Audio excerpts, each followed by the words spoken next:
दलील हम देंगे और डेफिनेटिव दलील देंगे, लॉजिकल दलील देंगे, ऐसी दलील देंगे जो एंटायर एथिस्टिक वर्ल्ड उसे रिफ्यूट नहीं कर सकती। चलें अब हम एक एग्जांपल सोचते हैं, एक सिनेरियो, सिंपल सिनेरियो, तमाम ऑडियंस से गुजारिश है, हम और आप एक आइसोलेटेड आइलैंड पर हैं, ऐसा आइलैंड जहां पे हमसे पहले कोई कभी नहीं गया।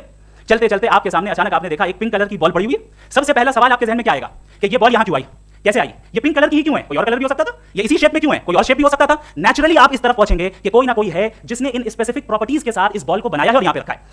क्योंकि आप जानते हैं कि ये जो बॉल है इसका एग्जिस्ट करना जरूरी नहीं है, ये एग्जिस्ट कर भी सकती थी, नहीं भी कर सकती थी, और एग्जिस्ट करना ही था तो किसी और फॉर्म में करती, किसी और कलर में करती। अब आप इस बॉल को एक्सपैंड करते चले जाएं, एक्सपैंड करते चले जाएं, एक्सपैंड करते चले जाएं, यहां तक कि ये बॉल यूनिवर्स के साइज की हो जाए। बताइए कि क्या साइज के बढ़ जाने से सवाल बदल जाएगा? हरगिज़ नहीं बदलेगा। अभी भी सवाल रहेगा ये यूनिवर्स कहां से आया, इन स्पेसिफिक प्रॉपर्टीज के साथ कहां से आया, क्यों आया, किसने बनाया, ये सवाल उस वक्त भी वैलिड रहेगा। लेकिन ये सवाल अगर हम जनाब जावेद अख्तर साहब से करें तो चूंकि इनका वर्ल्ड व्यू एथिस्टिक है, और सिर्फ इनका नहीं, मतलब जितने भी एथिस्ट हैं और एथिस्टिक वर्ल्ड व्यू को रखने वाले से अगर आप ये सवाल करें कि ये यूनिवर्स कहां से आया, तो इनका जवाब या तो आर्गुमेंट फ्रॉम इग्नोरेंस होगा या डॉगमेटिक होगा।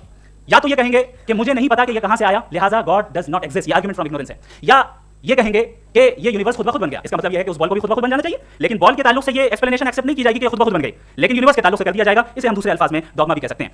दूसरी चीज, हमारे जावेद अख्तर साहब जरूर गॉड ऑफ गैप्स की मिसाल भी जरूर देंगे, और मिसाल देंगे कि पहले जमाने में बिजलियां कड़कती थी तो लोगों ने किसी एक खुदा की तरफ, और बारिश होती थी तो दूसरे खुदा की तरफ मंसूब कर दिया, उनके पास दलील नहीं थी। ये हमारा वर्ल्ड व्यू है ही नहीं, ये हमारा वर्ल्ड व्यू है ही नहीं, क्योंकि नेचुरल फेनोमेना के प्रोसेस की इंटरप्रिटेशन को जान लेने से ये कहां से साबित हो गया कि गॉड एग्जिस्ट नहीं करता है। इस पर मैं इंशाल्लाह अभी आगे बात करूंगा। आप हजरात ये भी देखेंगे, और मैं एक्सपेक्ट करता हूं कि हमारे रिस्पेक्टेड जनाब जावेद अख्तर साहब जरूर इमोशनल आर्गुमेंट्स भी देंगे, जो कि एक लॉजिकल फैलेसी है जब बात आती है ट्रुथ को डिसाइड करने में।